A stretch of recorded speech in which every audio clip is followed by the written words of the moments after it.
사도행전 21장 1절로부터 16절까지인데요.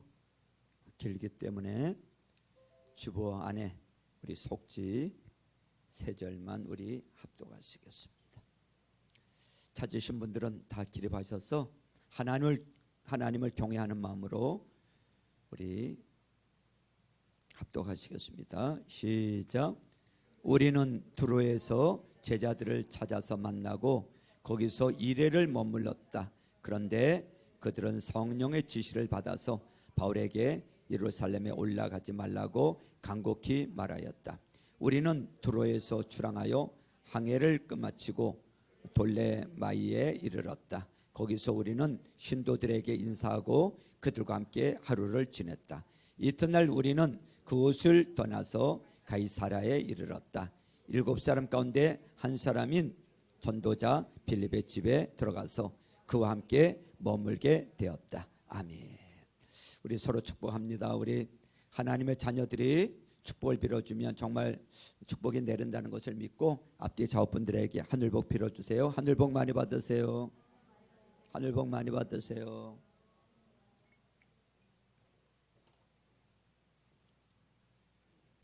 한번 따라서 해보세요. 하나님을 기쁘시게, 사람을 행복하게. 담임 목사님이 행복해야 우리 성도님들도 행복하고 또 부모님이 행복하셔야 자녀들도 행복하고 우리 신앙생활을 행복하게 해야 전도도 되는 줄로 믿습니다.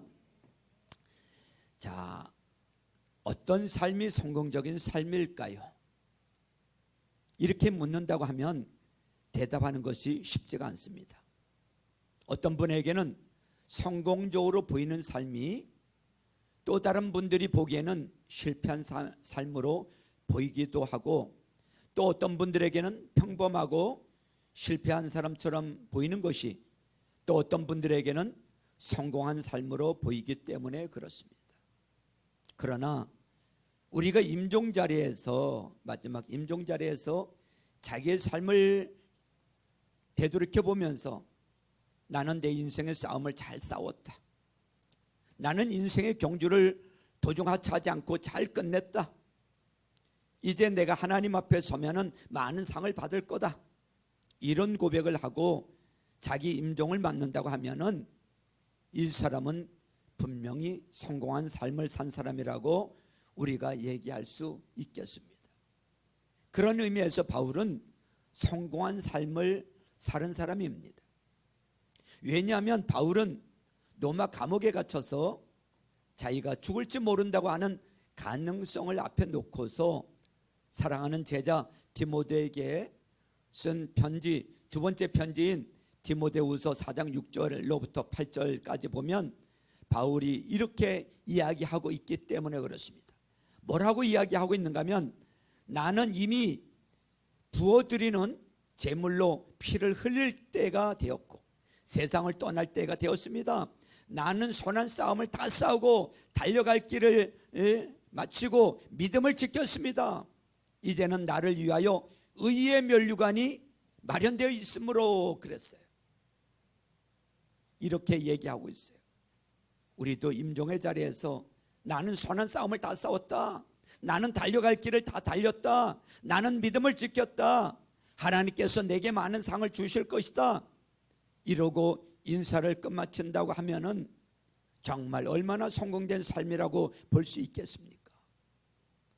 바울이 이렇게 만족과 또 성취감 속에서 죽음을 맞을 수 있었던 것은 바울은 성공할 수 있는 삶의 태도를 갖고 있었기 때문에 그렇습니다.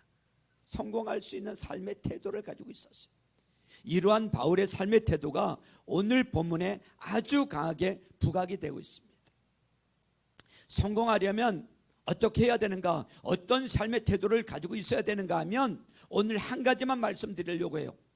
역경을 기대하고 한영해야 된다는 것입니다. 역경을 기대하고 한영해야 됩니다. 여러분, 가프만 부인의 광야의 샘이라는 글에 이런 이야기가 있어요. 나는 뉘의 고추들을 관찰하고 있었다. 마침 여러 마리의 뉘의 고치가 나비로 탈바꿈을 하는 중이었다. 너무도 작은 구멍을 통해 나오려고 애쓰는 그 모습을 보면서 나는 불가능하리라고 생각하고 있었다. 그런데 한 마리, 두 마리, 그토록 작은 구멍을 통해 천신만고 애쓰더니 결국은 빠져나와서 공중으로 훨훨 날아올랐다.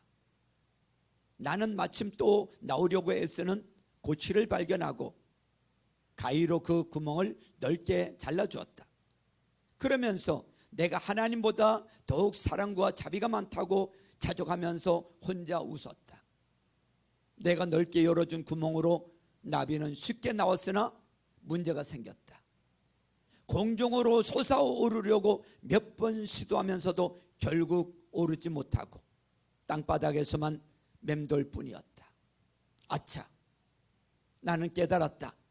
작은 구멍에서 고통하며 힘쓰면서 나와야 그 몸의 영양분을 날개 끝까지 공급하게 되고 날개가 나올 심하게 마찰되면서 날아오를 강건해진다는 것을 알게 되었다. 그래서 시편 기자는 이렇게 고백을 하고 있죠. 고난당하는 것이 내게 유익이라. 이로 말미암아 내가 주의 율례를 배우게 되었다고. 우리가 성공적인 삶을 살려면 어떻게 해야 되는가 하면 역경을 기대하고 환영해야 돼요. 역경 없이, 고난 없이 성공하는 경우가 없단 말이죠.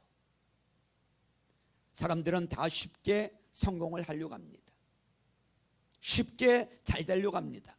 그런데 고난 없이 쉽게 되는 경우가 없더라고요. 여러분, 오늘 본문에 보면 바울의 삶을 보면 역경을 기대하고 환영했던 사람인 것을 보게 됩니다. 오늘 본문에도 그런 이야기가 나오는데 그것을 살피기 전에 본문에 나오는 바울의 여정을 살펴보도록 하겠습니다. 바울은 에베소 지도자들을 만나서 밀레도에서 작별 인사를 하고 그 다음에 우리에겐 익숙지 않은 항구입니다만 고수 또 로도 또 바다라라는 곳으로 갔습니다. 그리고 거기서 약 400마일 떨어진 드로에 큰 배를 얻어 타고 도착을 했습니다. 바울이 드로에 도착한 다음에는 혹시 이곳에 예수 믿는 사람이 없는가 하고 찾아서 그 집에서 묵었습니다. 거기서 일주일을 묵었는데 그리고 일주일이 차서 바울이 다시 다음 여행지로 떠날 때의 장면을 누가는 사도행전 21장 5절 그 앞에 5절을 보세요. 5절에 이렇게 기록을 하고 있어요. 그러나 머물 날이 다 찼을 때에 우리는 그곳을 떠나 여행길에 올랐다. 모든 제자가 그들의 아내와 아이들과 함께 우리를 성 밖에까지 배웅하였다. 바닷가에서 우리는 무릎을 꿇고 기도를 하고 서로 작별 인사를 나누었다 그랬습니다. 여기 드로에 있는 이 교회는 바울이 개척한 교회가 아니에요. 아마 한 20여 년 전에 교회에 대한 핍박이 일어나서 스데반이 순교했을 때에 흩어졌던 헬라파 교인들이 세운 교회라고 생각이 듭니다. 그런데 바울을 처음 보는데도 참 이렇게 일주일 동안 자기 집에서 잘 수 있도록 배려해주고 또 먹을 것을 공급해주고 일주일 동안 지내면서 정이 들었어요. 일주일 동안 있다가 이제 헤어져야 되는데 정이 들어서 거기를 떠날 때는 온 가족이 다 나와서 어린애까지 다 나와서 전송하는 장면을 볼 수가 있어요. 일주일 동안 깊은 정이 든 거예요. 저는 참 이런 것이 예수 믿는 기쁨이고 크리스천들의 특권이 아닌가. 같은 아버지를 모셨고 같은 주를 섬긴다는 공통점 때문에 서로 만나도 금방 친해질 수 있는 것, 이게 참 우리 예수 믿는 사람들의 특권이고 축복인 것 같습니다. 저는 이것을 어디서 체험을 했는가 하면 목회자 세미나 가서, 가정교회 목회자 세미나 가면요 화요일부터 주일까지 그 집에서 그 방을 제공하는 그 목자 목련의 집에서 5일 동안을 잡니다. 5일 동안을 그 집에서 자고 그 집에서 아침을 먹고 그리고 이제 교회 가서 강의를 듣고 점심을 교회에서 먹고 또 저녁을 교회에서 먹고 집에 이제 강의 끝나고 집에 오면 또 픽업을 해서 태우고 와가지고 또 간식을 준비해서 이렇게 섬기고 그리고 이야기 나누고 이렇게 5일을 같이 있으면요 정이 들까 안 들까? 정이 들어요. 식구 같아요. 만난 지 얼마 안 됐는데도 식구 같아, 가족 같아. 여러분 그러면서 그 짧은 기간에 정이 들고 우리 목사님 그런단 말이죠. 우리 목사님 자기 교회 목사가 아닌데도 그 며칠 같이 있었다고 우리 목사님 그런다고 말이죠. 여러분 이게 한 아버지를 모시고 있는 하나님의 사람들의 이게 특징이에요. 금방 친해져요. 이렇게 한송을 받고 바울이 두로를 떠나서 그 다음에는 돌레마이 거기서 또 신도들에게 인사를 하고 하룻밤 지내고 다음 날 가이사라에 도착을 했어요. 가이사라는 빌립이라는 사람이 살고 있었어요. 우리가 쭉 사도행전을 상고하면서 빌립이 누구인지 기억나지요? 빌립에 대해서 기억나요 안 나요? 기억나죠? 예루살렘에서 7집사를 처음 뽑았을 때 그 중에 한 사람으로 뽑혔던 사람이 빌립이었고 그 다음에 성령님의 인도하심을 받아서 에티오피아의 고관이었던 한 내시아에게 복음을 전해서 아프리카 대륙에 복음이 전파되는 계기를 마련했던 사람이 빌립 집사잖아요. 빌립이 거기에 살고 있었어요. 가이사랴에. 사도행전 8장 40절에 보면 빌립은 돌아다니면서 여러 성의 복음을 전하다가 마침내 가이사랴에 이르렀다고 했는데 그 이후에 가이사랴에 정착을 한 것으로 보입니다. 그래서 지금 이 사건이 있을 때는 그 후 한 20년이 지났는데 20년이 지났는데 그 다음 거기 보니까 결혼을 해서 가정을 이루고 딸도 넷을 두고 있는 것을 발견할 수가 있습니다. 경건한 부모님 밑에서 경건한 자녀들이 낳는 것인지 딸 넷이 다 이혼자라고 했습니다. 바울의 이런 여행을 살펴보면서 한 가지 이렇게 눈에 확 띄는 것은 초대 크리스천들을 특별히 바울은 어느 도시에 가든지 그곳에 크리스천들이 있으면은 그 집에 가서 묵는 거라고 생각을 했던 것 같고 또 어느 도시에서든지 크리스천들은 딴 크리스천이 오면은 당연히 재워주고 대접했다 하는 이런 느낌을 받습니다. 사실 이게 바울의 일행이 바울 혼자 다니는 게 아니잖아요. 한두 명이 아니에요. 바울 일행이. 우리가 상고했지만은 아시아의 마케도니아 또 아가야 지방에 있는 교회 대표들을 또 거기다가 누가복음을 쓴 누가까지 합세했기 때문에 아마 최소한도로 8명의 동행자가 있었다고 보여져요. 그러면 장정 바울까지 하면 장정 9명이 들이닥칠 때 이들을 대접하기가 쉽지가 않을 것 같은데 바울도 어디든지 가서 예수 믿는 사람만 있으면 그 집에 가서 잘 수 있는 것으로 생각하고 예수 믿는 사람들도 그렇게 예수 믿는 사람이 오면은 당연히 재워주는 것으로 생각하는 것을 발견할 수가 있습니다. 초대교회 때는 그렇게 했던 것을 보게 됩니다.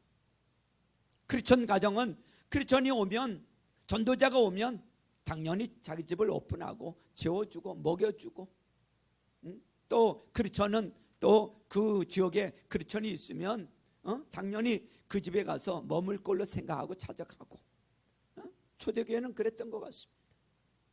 그래서 초대교회에서는 손님을 대접한다는 것, 특별히 같은 주를 섬기는 크리스천들을 숙식을 제공하고 대접하는 것이 아주 중요한 사역이었다 하는 것을 의식하고 있었다고 생각이 됩니다. 그래서 히브리서 13장 2절에 봐도 나그네 대접하기를 게을리하지 마십시오, 이렇게 얘기를 했습니다. 또 디모데 전서 3장 2절에 보면 감독의 조건을 얘기를 하는데 지금으로 치면 목사나 장로지요. 감독은 하면서 나그네를 대접한다 이렇게 되어 있습니다. 그래서 손님에게 자기 집을 제공하고 숙식을 제공하고 대접하는 것이 아주 중요한 사역 중에 하나였던 것을 보게 됩니다. 그래서 가정교회 목회자 세미나 또 평신도 세미나에 가면 오신 목사님들 또 평신도들을 각 집에 모시는 것은 아주 잘하는 것 같습니다. 이것이 가정교회가 바로 성경에 있는 중요한 사역을 감당한 것이 아닌가 생각이 됩니다. 손님 대접 얘기가 나왔습니다만 지금 우리가 아는 수스톤 서울교회의 그 가정교회 이전에 사실은 아르헨티나의 한 분이 아주 가정교회를 잘 하셨던 분이 계세요. 이분 이름이 후안 카를로스 오르티즈 목사님이세요. 아마 여러분 가운데 그분의 책을 읽으신 분들이 계실 거예요. 그 책 이름이 뭔가 하면 제자입니까? 라는 책이에요. 혹시 읽어보신 분 계실 거예요. 저는 그 책을 수십 년 전에 읽으면서 그래, 교회가 이래야 되지 않나, 그래, 교회가 이래야지 하는 생각을 그 책을 읽으면서 가졌던 적이 있습니다. 그 교회는 가정교회를 통해서 서로 필요를 채워주고 또 말씀을 통해서 서로 변화받도록 격려하고 또 보고 배우도록 하는 교회였습니다. 예를 들면 주일날 설교할 때도 매주일 딴 주제로 설교를 하지 않았어요. 그 교회는 사랑이 주제다면 사랑을 갖고 적어도 3달, 4달 이렇게 설교를 했어. 그래서 각 가정교회마다 실제로 사랑을 실천할 때까지, 그것이 될 때까지 그 설교를 했던 거예요. 그 설교를 하는데도 실천이 안 된다, 그럼 계속 하는 거예요, 그 설교를.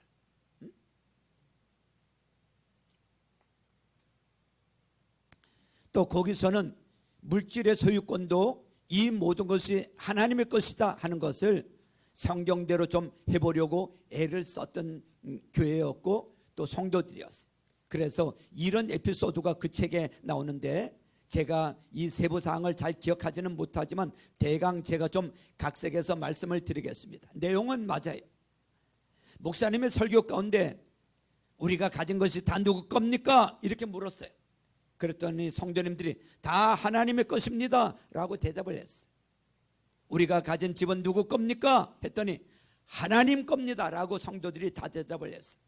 그래서 목사님이 그러면 다음 주일날 하나님 거니까 하나님께 바칩시다. 다들 집문서를 갖고 오십시오. 그 다음 주일날 실제로 성도들이 다들 집문서를 갖고 왔다고 합니다. 그래서 바쳤어요. 하나님께 바쳤어요. 목사님이 다 하나님을 대신해서 다 받고 예배가 끝난 다음에 다시 다 불러서 돌려줬어요. 하나님께 바쳤는데 하나님께서 별도로 필요가 있을 때까지는 여러분들이 그냥 사십시오.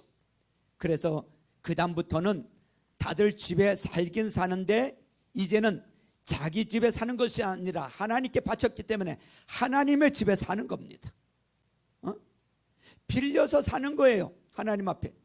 그래서 그 다음부터 교회에서 행사가 있거나 선교사님이 오시거나 손님이 오시잖아요. 그러면 그때는 누구 집에 모실 사람이 있습니까? 그럴 필요가 없어. 왜? 다들 하나님의 집에 얹혀서 사는 신세니까 주인께서 필요하시다 그러면 써야죠, 언제든지. 그래서 이분들이 정말 입으로만이 아니라 이 말씀으로 실천을 하는구나. 정말 이들이 제자구나. 우리도 본받아야 할 줄로 믿습니다. 외부에서 손님이 오셨을 때 이분을 어떻게 하나 제가 이렇게 걱정하지 않았으면 좋겠습니다. 오셨다 그러면은 다들 아셔서 우리 집에 머물도록 하십시오. 우리 집에 오십시오. 이렇게 모셔드리는 분들이 있으면 얼마나 좋을까요? 또 목장도 보면 새로 오시는 분들, 새로 믿는 분들이 한 서너 번, 세 번, 네 번 나오시면은 우리 집에서도 모입시다 하고 자기 집으로 이렇게 공개하신다는 이런 얘기들을 가정교회 하는 교회들에서 듣고 있습니다. 우리 교회도 그런 은혜가 있기를 바랍니다. 그래서 우리도 주님이 주신 우리 집은 하나님의 것이고 그렇기 때문에 주를 위해서 써야겠다는 생각에 우리가 알게 모르게 스며들어가고 이것이 펼쳐지는 은혜가 있기를 주님의 이름으로 축원합니다. 축원합니다. 하나님이 주신 모든 것이 하나님의 것이에요. 구체적으로 우리 집도 하나님의 것이에요. 그리고 하나님이 쓰라고 그러시면은 우리 집을 공개할 수 있고 모실 수 있고 섬길 수 있어서 정말 하나님이 원하시는 물질 관리를 잘 하시는 우리 성도님들 되시기를 주님의 이름으로 축원합니다.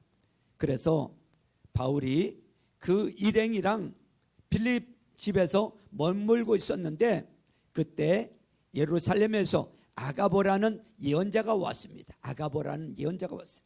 아가보라는 사람도 아마 여러분들이 기억하시는 분이 계실 거예요. 이 사람이 사도행전 11장 28절에 등장을 하는데 팔레스타인 지방에 극심한 흉년이 들 것을 예언했던 사람이에요.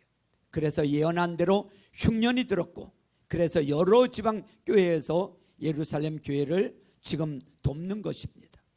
근데 이 사람이 와서 바울에게 허리띠를 좀 달라고 해서는 자기 발하고 손을 그 허리띠로 꽁꽁 묶어서는 이렇게 이야기를 하는 거예요. 11절에 보세요. 11절에 우리에게 와서 바울의 허리띠를 가져다가 자기 손과 발을 묶어서 말하였다. 자, 유대 사람이 예루살렘에서 이 허리띠 임자를 이와 같이 묶어서 이방 사람의 손에 넘겨줄 것이라고 성령이 말씀하십니다. 그랬어. 아가보는 지금 무엇을 하는 거냐면 말로만이 아니라 시청각적으로 지금 예언을 하고 있는 거예요. 그 얘기를 들은 거기 있는 사람들 또 누가까지도 만류를 합니다. 가면 안 됩니다. 예루살렘에 가면 안 됩니다. 붙잡혀서 이런 이 고난을 당하게 됩니다. 그때 바울이 13절에서 이렇게 대답을 해요. 13절에 보세요. 13절에 보니까 뭐라고 대답을 해요? 13절에 보세요. 13절에 자, 왜들부터 시작. 왜들 이렇게 울면서 내 마음을 아프게 하십니까?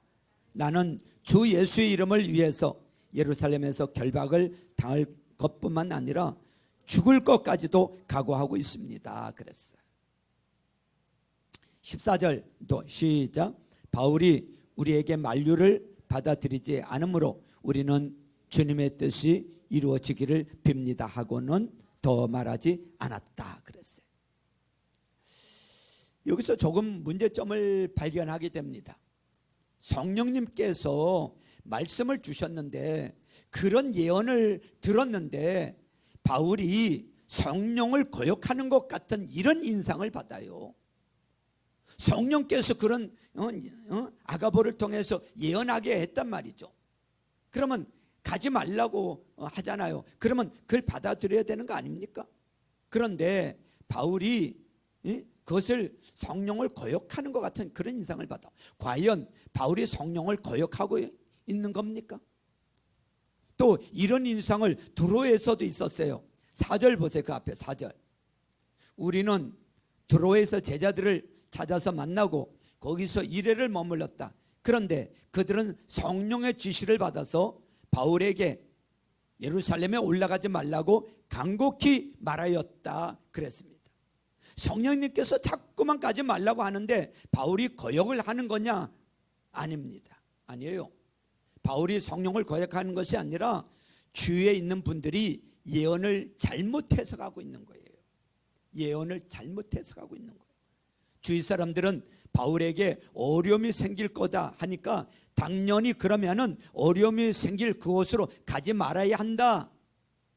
그 사람들의 가정 가운데에서는 우리에게 역경은 피해야 될 것이고, 역경이 앞에 있다는 경고가 있을 때는 우리는 그것을 피해야 한다는 것이 이 사람들의 가정인 것입니다. 바울은 달랐어요. 바울은 역경을 오히려 기대했을 뿐만 아니라 환영했던 사람이에요. 이 사람들이 이런 얘기를 하지 않아도 바울은 이미 자기에게 그런 일이 생길 것을 알고 있었어요. 그래서 그 전 페이지 사도행전 20장 한번 보세요. 사도행전 20장 22절 23절에 보면 바울이 에베소 지도자들에게 이런 이야기를 합니다. 20절 20장 22절 23절 보십시오. 이제 나는 성령에 매여서 예루살렘으로 가는 길입니다. 거기서 무슨 일이 내게 닥칠지 나는 모릅니다. 다만 내가 아는 것은 성령이 내게 일러주시는 것뿐인데 어느 도시에서든지 투옥과 환난이 나를 기다리고 있다는 것입니다. 여러분, 사도 바울은 이미 알고 있었어요. 예루살렘에 가면 자기가 붙잡힌다는 것을 알고 있었어요. 바울은 이미 성령을 통해서 이것을 알고 있었던 거예요. 그러나 바울은 이런 역경이 있을 것을 알면서도 이를 기대하고 환영했습니다. 자기가 해야 될 일이 있기 때문에 이 일을 이루기 위해서는 역경이 있을 수가 있다는 것을 알고 주위 사람들의 만류에도 불구하고 자기 갈 길을 걸어왔던 거예요. 그랬기 때문에 바울은 임종의 자리에서, 마지막 자리에서도 나는 선한 싸움을 싸웠다, 나는 달려갈 길을 다 달렸다, 이제는 하나님의 상만이 나를 기다리고 있다, 만족된 삶을 끝낼 수가 있었던 것입니다. 우리가 정말 성공한 삶을 살려면 우리가 역경을 기대하고 환영해야 될 줄로 믿습니다. 우리가 사는 이 세상은 죄로 점철된 세상이에요. 하나님을 인정하지 아니하고 자기가 하나님 노릇하는 자기 나름대로의 법을 만들어서 강요하고 그대로 사는 사람들 틈에서 우리가 살고 있습니다. 이 세상은 마귀에게 지배받는 세상이에요. 그래서 부조리로 가득 차 있는 이런 세상이에요. 우리가 이런 세상에 살다 보면은 역경을 기대해야 합니다. 살다 보면은 아픈 일도 생길 거고요, 예상치 않았던 이런 사고도 생길 거고요, 실패나 좌절도 맛볼 거고요, 역경을 기대하고 한 걸음 더 나가서 환영해야 됩니다. 살다 보면 생각지 않았던 일들이 일어나요. 사람들이 고난을 좋아하는 사람 어디 있습니까? 환난을 좋아하는 사람 어디 있어요? 실패를 좋아하는 사람 어디 있어요? 질병을 좋아하는 사람 어디 있어요? 그런 거 별로 반가워하지 않아요. 그런데 인생 살다 보면요, 별일들이 다 있어요. 그런데 우리 인생이요, 그런 과정을 겪으면서, 그런 고난과 그런 환난을 겪으면서, 역경을 겪으면서, 역경을 겪고 난 다음에 여러분 성공으로 가는 거예요. 사도 바울은 역경을 오히려 기대했고요, 환영했던 것을 보게 됩니다. 여러분, 사람이요, 인간도요, 이런 역경을 겪지 않으면요 성숙하지를 않아요. 미성숙해요. 아이도 크면서 아프면서 큰다 그랬잖아요. 아프면서 아이도요 약아지고요. 저도요 목회를 이렇게 하다 보니까요, 이런 아픔을 겪고요, 또 실패도 맛보고요, 가슴 아픈 일도 있고요, 이런 과정을 통해서 저도 성장하는 것을 발견하게 됩니다. 이런 역경 가운데서 하나님께서 역사하셔서 그분의 능력을 체험할 것이고, 이런 역경을 통해서 무엇인가 선한 일이 이루어지리라는 이런 확신 가운데서 사는 이런 삶이 성공하는 삶인 줄로 믿습니다. 어떤 분들은 너무 이 삶을 편안하게 살려고 해요. 그래서는 이 죽음의 자리에서 나는 선한 싸움을 싸웠다, 달려갈 길을 다 달려갔다, 하나님의 상을 기대하고 있다, 이런 소리 못합니다. 이런 소리 못해요. 그냥 편안함이 안주해서 살면요, 이런 소리 못해요. 평안이 내 삶의 목적이 되고 내가 평안한 삶을 기대하면은 성공하는 삶 못 산다니까요. 근데 대부분의 사람들의 이 기도 제목들을 보면요, 그냥 편안한 삶을 원해요. 이런 역경 별로 원하지 않아요. 고난 원하지 않아요. 그냥 편안한 삶을 원해. 한 주간 그냥 별일 없이 편안해서 감사하고, 자기 인생 돌이켜보니까 별로 어려움 없고 편안해서 감사하대. 그러니까 그 모양 그 꼴이에요. 그 이상 잘하지를 않아요.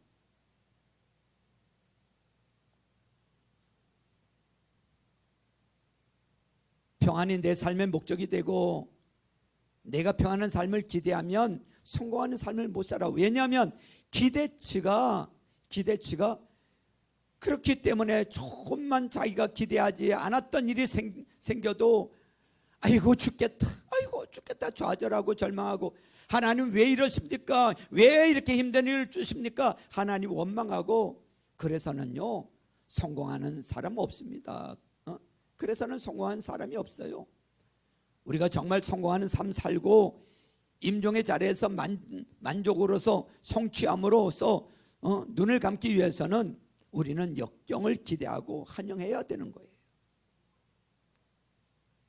지금 목사님들을 봐도 그래요.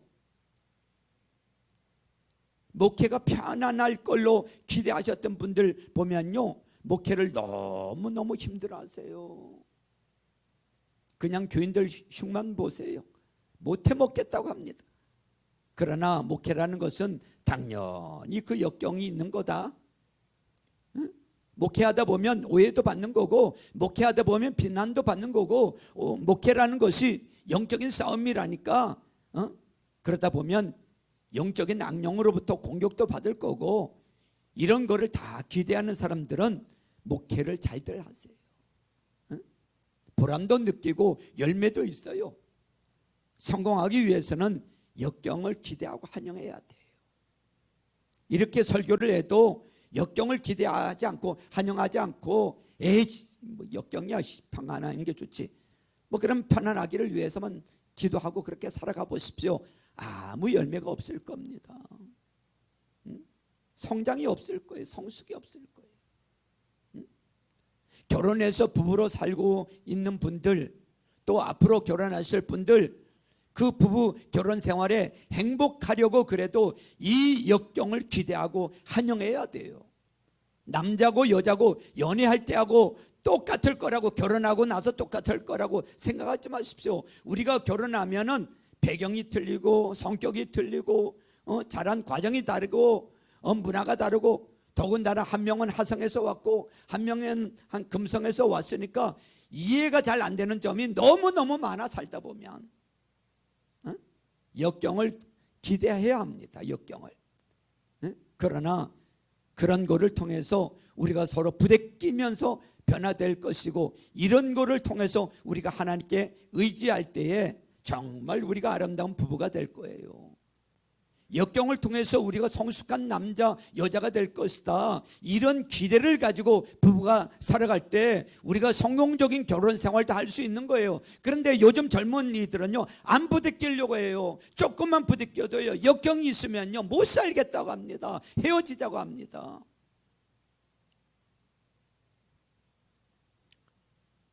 우리가 정말 성공하는 삶을 살려면 역경을 기대하고 환영해야 돼요. 저는 주위에서 조금 답답한 것을 느낍니다. 자녀들을 사랑해서 자녀들이 역경에 대한 준비가 안 돼서 키우는 것을 볼 때 제가 답답함을 느낍니다. 여러분들 자녀 자녀 늙어 죽을 때까지 데리고 사시겠습니까? 과잉봉화하면 안 돼요. 제가 아까 말씀드렸습니다마는 제가 대학 다닐 때만 해도요, 학비를 다 대준 학생 치고 4년 만에 졸업하는 학생들이 없더라고요. 자기 학비를 벌어서 하는 학생들이 자기 공부 시간을 쪼개서 일을 해야 되는 학생들이 4년 만에 졸업을 했어요. 우리가 성공한 삶을 살기 위해서는 역경을 기대하고 한영에서 여러분의 임종 자리에서는 참 성취감을 가지고 삶을 마칠 수 있기를 주님의 이름으로 축원합니다. 여러분 이제 기도할 텐데요. 여러분 우리 삶이 어떤 사람은 여러분 처음부터 끝까지 너무 고단한 사람이 있어. 그것도 힘들어요. 너무 처음부터 끝까지 매일 한란투성이고 역경투성이고 그것도 너무 힘들죠.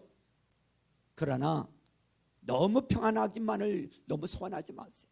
적당한 한란과 적당한 풍파가 있어야 여러분 하나님 의지하게 되고요. 하나님 붙잡게 되고요. 하나님 놓지 않게 되고요. 그래야 하나님 더 의지하게 되고 더 엎드리게 되고 여러분 그래야 영적으로도 자라고요. 인격적으로도 자라고요. 여러분 우리 삶 가운데 여러분 직장 생활도 그렇고 사업하다가 보면 실패할 수도 있어요. 그러면서 또 성장해 가는 거예요. 성숙해 가는 거예요. 여러분 사도 바울은 이런 복음 전하는 사역 가운데 환난을 오히려 기대하고 오히려 환영했단 말이죠. 우리가 주의 사역하다가 목자 목부로 사역하다 보면 어떨 때 환난이 올 때도 있어요. 오해받을 때도 있어요. 여러분 오히려 그런 역경을 오히려 기대하세요. 환영하세요. 그게 나의 상급이야. 그게 상급이야. 여러분 끝까지 사도 바울처럼 나의 달려갈 길을 달려갔다. 선한 싸움을 잘 싸웠다. 의의 면류관을 이제 준비되어 있을 것이다. 이런 기대감을 가지고 우리 모두가 선한 싸움을 열심히 싸워 나가는 저와 여러분들 될 수 있기를 주님의 이름으로 축원합니다. 아멘. 자, 우리 이 시간에